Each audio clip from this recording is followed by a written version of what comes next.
Hi everyone, welcome to digital GK classes. तो finally आपका दोनों पेपर जो है कंप्लीट हो चुका है।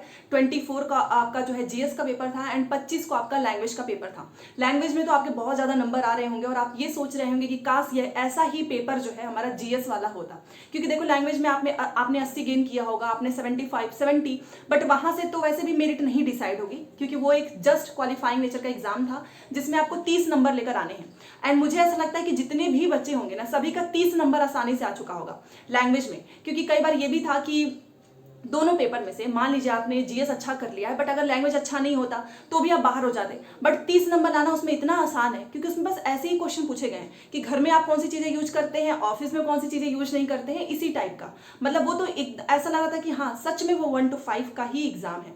बट जो जीएस का है वो यूपीएससी, बीपीएससी, हायर लेवल जो ऑफिसर्स के एग्जाम होते हैं उसके अकॉर्डिंग उन्होंने बनाया।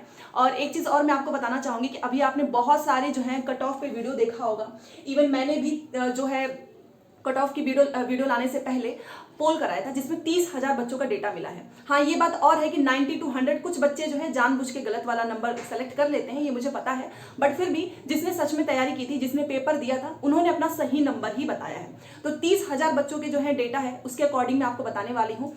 कैटेगरी वाइज देखिए, अभी आपको बहुत सारे लोग जो है कैटेगरी वाइज भी बता रहे होंगे। इवन उन्होंने बता भी दिया होगा कि अगर आपके इतने नंबर हैं तो आप अपने आप को सेफ मानिए। देखिए ये चीज जो है एक मिथ है। आप मुझे बताइए कि एग्जाम से पहले आपने बहुत जगह से तैयारी की होगी, हजारों पीडीएफ आपके पास आपके मोबाइल फोन में होगा। इवन बहुत से मैराथन आपने देखे होंगे, कोई 200 का करा रहा है, कोई 500 का, कोई 1000, कोई 10,000, इतने सारे क्वेश्चंस कराए। क्या उसमें से कोई क्वेश्चंस मिला? एग्जाम के पहले ही बहुत से लोगों ने जो है 100% ये दावा किया था कि यहीं से क्वेश्चंस फंसेगा। बट बीपीएससी जो है उसके एकदम बियॉन्ड चला गया, मतलब वहां से एक भी क्वेश्चंस नहीं आया। सेम अभी भी यही होगा। जो लोग भी आपको कट ऑफ बताएंगे कि इतना इतना है, आप पास माने जाएंगे, और आप जानते हैं कि इसका एकदम उल्टा होगा जब बीपीएससी का कट ऑफ आएगा। तो ये चीजें तो अब समझ में आ चुकी हैं। तो अभी भी अगर कैटेगरी वाइज बिना किसी डेटा का अगर आप कोई भी बता रहा है तो वो सही चीज नहीं है, क्योंकि हम तो कोई बता ही नहीं सकते ना, हमारे पास तो डेटा है ही नहीं, बीपीएससी के पास है। और वैसे भी आपने इस एग्जाम से एक चीज तो सीख ली कि 100% जो दावा होता है किसी भी एग्जाम को लेकर वो सही नहीं है। क्योंकि जो एग्जाम पास किए होंगे, जिन्होंने इतनी मेहनत की है, आपने बहुत सारी वीडियोस देखा होगा जहां पर जो भी लड़के जो एग्जाम देके बाहर आ रहे हैं, जहाँ पे जो फीमेल है वो एग्जाम देके बाहर आ रही हैं, तो उसमें से कुछ लोग बोल रहे हैं कि पेपर बहुत आसान था, कुछ बोल रहे हैं कि पेपर बहुत टफ था। तो ये डिपेंड करता है। अच्छा, दो चीजें भी होती हैं। देखिए आप भी इस चीज से जो है अग्री करेंगे कि अगर आप सच में मेहनत करके पेपर देने जाते हैं, आपने बहुत मेहनत की है, तो आप सच में एक्चुअली आप जज कर पाएंगे जो पेपर है ना उसको, कि पेपर टफ था कि ईजी था। अब जिसने मेहनत बिल्कुल भी नहीं की होती है वो बस ऐसे ही देने जाते हैं तुक्का मार के, उन्हें पता ही नहीं चल पाता है कि पेपर ईजी था कि टफ था। तो इसीलिए हार्ड पेपर, टफ पेपर या इजी पेपर, इस पे मत जाना, क्योंकि आप भी जानते हैं कि इस पेपर में भी बहुत सारे ऐसे बच्चे थे जो अपीयरिंग वाले थे, जो लास्ट सेमेस्टर वाले थे, जिनको इतना समय नहीं मिल पाया था। इवन जो अदर स्टेट के बच्चे थे उनको 1 महीने का ही समय मिल पाया था। तो ये सारी चीजें भी वेरी करती हैं, ठीक है। एक चीज और मैं बताना चाहूंगी कि कट ऑफ जो है बीएड वर्सेस बीटीसी, इन दोनों चीजों को ध्यान में रख के बनेगा, ठीक है। जैसे कि बीपीएससी के चेयरमैन ने पहले ही बोल दिया है कि हम जो रिजल्ट है ना वो कंबाइन में भी तैयार रखेंगे, अलग अलग भी रखेंगे। मतलब बीएड वर्सेस बीटीसी को भी मिलाकर एक रिजल्ट बनाएंगे और एक अलग भी बनाएंगे, और डीएलएड वाला रिजल्ट वो पहले दे देंगे। बट बीएड वालों के लिए भी तो सीट रखेंगे ना। उन्होंने ही बोला है कि आगे फ्यूचर में तो कुछ भी हो सकता है। मान लो कोई अध्यादेश आ जाती है, राज्य सरकार अपने साइड से कुछ भी करते हैं, और पहले भी हुआ है कि 2018 में बीएड वालों को शामिल किया गया था। तो ये कोई नई बात नहीं होगी कि दोबारा से सरकार ऐसे करे, ठीक है। वोट बैंकिंग के लिए भी आप भी जानते हैं कुछ भी हो सकता है। तो बीएड वर्सेस बीटीसी का अगर रिजल्ट कंबाइन में आता है तो आप भी जानते हैं फिर यहाँ पे जिसका नंबर कम है उनके सिलेक्शन होने के चांसेस कम हो जाएंगे। अगर बीएड को बाहर करके केवल बीटीसी का सिलेक्शन होता है तो चांस है कि कुछ कम जिसके नंबर बन रहे हैं उनका भी सिलेक्शन हो जाए। तो ये दोनों चीजें तो खुद बीपीएससी के चेयरमैन ने बोला है कि हम कंबाइंड रिजल्ट भी बनाएंगे, अलग से भी बनाएंगे। एंड मान लीजिए अलग से ये रिजल्ट बनाते हैं तो बीटीसी का बनाएंगे, और बीटीसी में जितने भी जो डीएलएड वाले बच्चे हैं जिनका सिलेक्शन हो जाता है तो ये बीएड वालों के लिए भी सीट रखेंगे। ये भी चीज ध्यान में रखना है, क्योंकि आगे चल के अगर मान लो वैकेंसीज में जो है बीएड वाले भी एलिजिबल हो जाते हैं तो ऐसा तो नहीं है ना कि जो 79,943 सीट केवल बीटीसी से भर देंगे, उसके बाद से मान लो बीएड वालों को भी मौका मिल रहा है तो उनके लिए अलग से। तो ये चीजें पहले ही क्लियर हो चुकी हैं। तो रिजल्ट पे काफी ज्यादा आपको जो है बदलाव देखने को मिलेगा, क्योंकि बीएड वर्सेस बीटीसी की वजह से कट ऑफ ज्यादा भी हो सकता है, कम भी हो सकता है, ठीक है। अगर कंबाइन में बनता है तो आप भी जानते हैं अगर सभी को मौका मिलेगा तो जिसके नंबर कम है उनके लिए तो थोड़ा सा मुश्किल होगा ही, ठीक है। उसके बाद से देखिए मेल वर्सेस फीमेल भी चल रहा है और ऑफिशियल आंसर की। सबसे पहले आपने बहुत जगह से क्वेश्चंस मिलाए होंगे, इवन आपने पढ़ाई भी बहुत जगह से की है पहले भी, नो डाउट। बहुत पैसे दिए होंगे, बहुत सारी किताबें भी खरीदी होंगी और आपको एक्चुअल में समझ में आया कि आपने जहाँ से भी पढ़ाई की, जिसका भी PDF आपने दिन रात जो है रटा है, वहाँ से 5 से 6 से ज़्यादा क्वेश्चंस नहीं है। तो वो जो उनका दावा था वो आप जानते हैं कि वो अब यहाँ पे आप भी जानते हैं कि वो सब खत्म हो चुका है। सच्चाई आपके सामने है।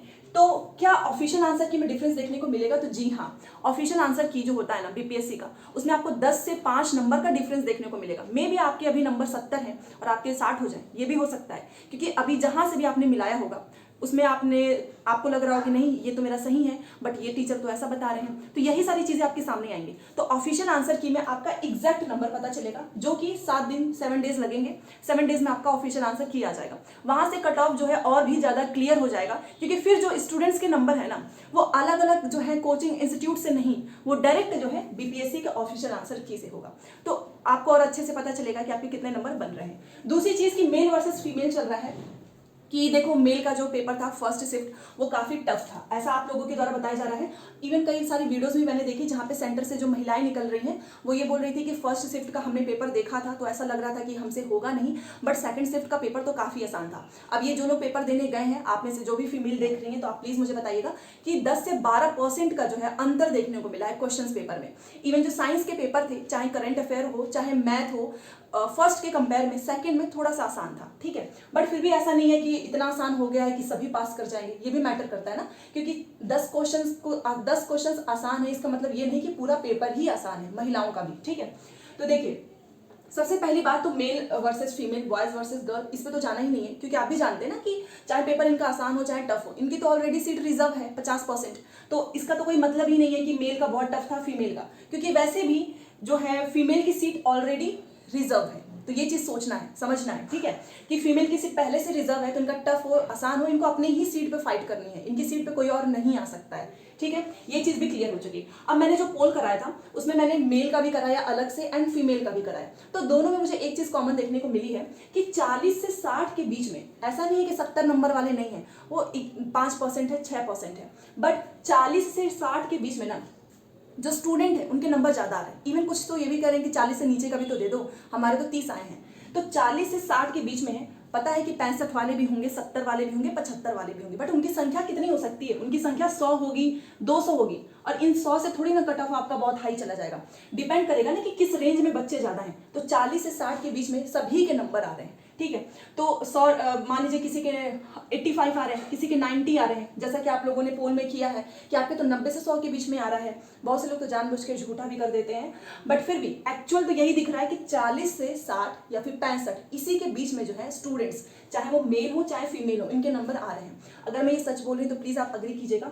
एक चीज और मैं आपसे बोलना चाहूंगी, यहाँ पर मैंने सारी कैटेगरी लिखी है, general, OBC, EBC, SC, ST, EWS, freedom fighter and PH।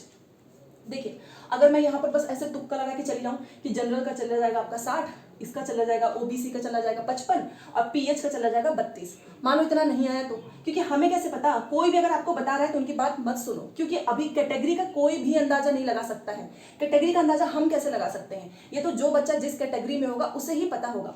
तो अभी मैं आप सभी से चाहती हूँ कि जैसा आप लोगों ने पोल पे 30,000 का एटलीस्ट इतना डेटा मिल जाए कि आप मेल फीमेल ऐसा लिख के और अपनी कैटेगरी लिखो, साथ में अपना नंबर लिखो कितना आपके आ रहे हैं। उससे क्या होगा ना कि एक एक्चुअल जो है कट ऑफ का पता चलेगा, क्योंकि बहुत सारे बच्चे जो है इसी में परेशान हैं कि OBC का कितना जाएगा, फीमेल का कितना जाएगा, EWS का कितना जाएगा। तो ये आप सभी से रिक्वेस्ट है, क्योंकि जो 40 से 60 का जो आप लोगों ने मुझे बताया है ये तो एक ओवरऑल बच्चों का मिल गया ना, बट कट ऑफ तो डिपेंड करेगा ना कैटेगरी वाइज भी, ठीक है।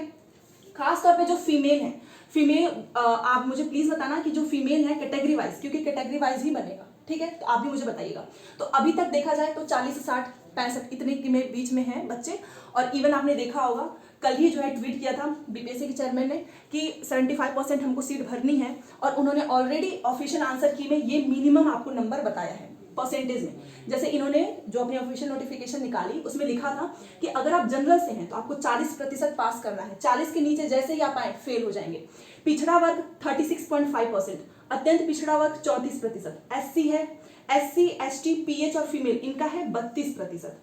तो इतना तो लेकर आना ही है, इसके नीचे अगर कोई गया तो फेल, इन्होंने बोला था। बट इन्होंने कल ट्वीट किया, क्योंकि पेपर का लेवल काफी अच्छा खासा था, इन्होंने बताया है कि हम 75% सीट भरेंगे, अगर हमको इससे नीचे भी जाना पड़ा तो हम जाएंगे, ठीक है। तो अब ये चीज भी डिसाइड करेगी, ठीक है। इसीलिए मैं बोल रही हूँ कि अभी आपको कट ऑफ के लिए बहुत ज़्यादा परेशान नहीं होना है, क्योंकि कैटेगरी वाइज कोई भी नहीं बता सकता है, कोई भी नहीं। जैसा लोग पेपर का पहले जो है वो कर रहे थे ना कि ये क्वेश्चन जरूर आएंगे, पढ़ लो, वैसे सब कुछ वो गलत साबित हो चुका है। वैसे ये जो कैटेगरी वाइज कट ऑफ जो लोग बता रहे हैं वो भी गलत हो जाएगा, क्योंकि बीपीएससी जिस लेवल का सोच रहा है वैसा कोई भी नहीं सोच सकता है। पेपर उन्होंने डिजाइन किया है, उनके पास डेटा है कि कितने बच्चे पेपर देने गए थे, उसमें से कितना कट ऑफ बन सकता है, कैटेगरी वाइज कितना बन सकता है महिलाओं का। अच्छा, एक चीज और है, फीमेल मेरे से क्वेश्चन पूछ रही थी कि अदर स्टेट की फीमेल किस में आएंगे, तो आपका जो जनरल फीमेल है ना उसी में आप आओगे, ठीक है। जो बिहार की जो जनरल फीमेल है उसी में अदर स्टेट वाली भी फीमेल आएंगी, क्योंकि अदर स्टेट वाली भी तो जनरल ही हो गई ना, तो आप भी इसी में आओगे, ठीक है। तो जो भी जनरल फीमेल की कट ऑफ जाएगी, अदर स्टेट वाले भी उसी में, उनको उसी में फाइट करना है। आप इस पे नहीं जा सकते हो, मतलब आप मान लो फीमेल हो, किसी और स्टेट के एससी हैं, बट आप बिहार में एससी का फायदा नहीं उठा सकते हो क्योंकि आप जनरल में हो, ठीक है। तो देखिए, बेसिकली वीडियो बनाने का मतलब ये है, क्योंकि मैंने बहुत सारी वीडियोस देखी हैं जो कि आप लोग भेज भी रहे थे व्हाट्सएप पे कि ये तो इतना कट ऑफ बता रहे हैं। इवन बहुत सारे लोग परेशान हैं, रो रहे हैं कि उसने तो बताया है कि ओबीसी में अगर इतने नंबर नहीं है तो हम बाहर हो जाएंगे। इसीलिए मेरी रिक्वेस्ट है कि ये कैटेगरी वाइज कट ऑफ किसी को भी नहीं पता है। ये जो मैं आपको 40 से 60 का रेंज बता रही हूँ, ये भी केवल 30,000 बच्चों का ही डेटा है, और बच्चे बहुत सारे गए हैं पेपर देने। प्लस बीएड वर्सेस बीटीसी का मामला भी खत्म नहीं हुआ है, ठीक है। कंबाइंड रिजल्ट अगर जारी हो जाता है तो आप भी जानते हैं कि कम नंबर वालों को बहुत ज्यादा परेशानी होगी, ठीक है। और वो कुछ भी सकता है, क्योंकि चुनाव का समय है, कुछ भी हो सकता है, और गवर्नमेंट जो है वो अपना खुद देखने में लगी हुई है कि हमको क्या करना है आगे। तो बेसिकली आपको वेट करना है 7 डेज का। ऑफिशियल आंसर की में आपको एक्चुअल नंबर पता चलेगा, कहीं से भी मिलाए होंगे, जरूरी नहीं है कि वो सारे आंसर सही हो। 75% इनको सीट भरनी है, ये तो इन्होंने अभी बोला है, बट मे भी ये पलट जाए, क्योंकि इनका तो इतना सारा आता ही रहता है ना ट्वीट कि अब ये हो जाएगा। मे भी ये बोल दे कि नहीं, हमने इतना ही नंबर रखा है क्योंकि हमें बच्चे मिल चुके हैं, ये भी तो हो सकता है। दूसरी चीज कि मेल वर्सेस फीमेल पे आपको जाना ही नहीं है, क्योंकि फीमेल की सीट रिजर्व है ऑलरेडी। अदर स्टेट वाली फीमेल भी जनरल फीमेल में ही आएंगी, ठीक है। तो फिलहाल के लिए यही है कि देखो 40, 60, 65 ये लोग तो अपने आप को सेफ ही माने, क्योंकि 40 से नीचे तो नहीं कह सकते हैं। अब ये डिसाइड करेगा कि बीपीएससी के चेयरमैन क्या बोलते हैं, बट फिर भी 90, 100 ये 1-2% वाले ही बच्चे हैं अगर होंगे तो, जिनका 90 हो, 85 हो, क्योंकि इतना टफ पेपर में अगर आप 90 सच में लेकर आ रहे हैं तो आपने इसका मतलब पढ़ाई बहुत अच्छे से की होगी। अब ये अंदाजा लग जाएगा कि 90, 85, 100 वाले बच्चे कितने हैं। आप इस वीडियो के नीचे अपनी कैटेगरी, मेल ये लिख के अपना प्लीज एक्चुअल नंबर बताइएगा, ज्यादा बढ़ा चढ़ा के नहीं, झूठा मोटा नहीं, ऑनेस्टी से लिखिए, ठीक है, कि आपके कितने नंबर आए हैं और आप किस कैटेगरी के हैं, और आप जो है यूपी से हैं, बिहार से हैं, मतलब इसे अंदाजा लगेगा कि जनरल में कितने बच्चे आ रहे हैं और कैटेगरी में कितने बच्चे आ रहे हैं, ठीक है। सो आई होप आपको समझ में आया होगा, और इसके बाद से मैं नेक्स्ट वीडियो इसी प्रूफ पे लेकर आऊंगी कि इतने बच्चों के मैसेज आए हैं और डेटा भी आपको दिखाऊंगी। तो चलिए मिलते हैं नेक्स्ट क्लास में। Thanks for watching.